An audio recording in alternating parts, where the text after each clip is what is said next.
2015 yıldan başlap biz rayonda галштинизация машиналарыбыз. Ел буена 13,700 зоалынабызның. Ул элегрәк елларны инде biz җәй айларында безнең зоал 600-700 башка хәтле төшеп үтә торган иде. Хәзер безнең инде ул проблемадан әкренләп китеп барабыз. Таналар белән эшләү, таналарның ел буена бүленеп бозолуын аңлатып китсәк, безнең инде җәй айларында да 1100-1000 баштан сыер һәм бозолап бара инде. Безнең киләчәктә шушы 200 тоннага әгәр дә без май аена чыкканбыз икән, безнең инде июль, август айларында да шул сөтне тотарга мөмкинлек килеп чыгарлык мөмкинлекләр бар безнең хәзер.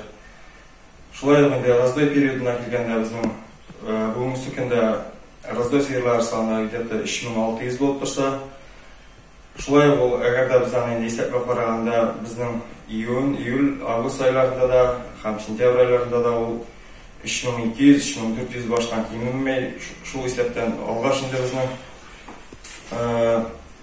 бозолу ягыннан безнең бернинди сәбәп тә юк сөт кимергә. Бар тик безнең инде нашу бар тик балансланган ашатуны ничек тә үзмәскә бурычы булып тора безнең хуҗалыкларда.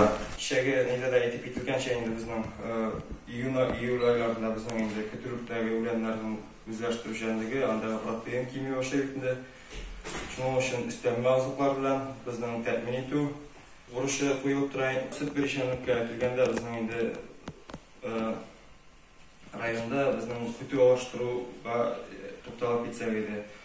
Безнең 4100-4200 баш тонна бозолап кера ел сайын. Biz инде 35% сыерны алыштыру мөмкинлеге бар безнең.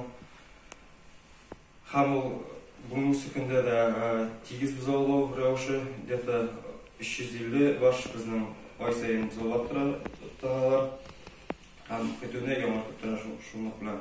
Киләчәктә однотипный кормление белән дә барыбер көтүләрне уже әкренләп кыскартып, ягъни инде май-июнь башында гына чыгып алып, однотипный кормление ел буе ашатып, нашу сөтне 200 тоннадан да кыш көндә, җәй көндә төшермәй генә савып алу инде.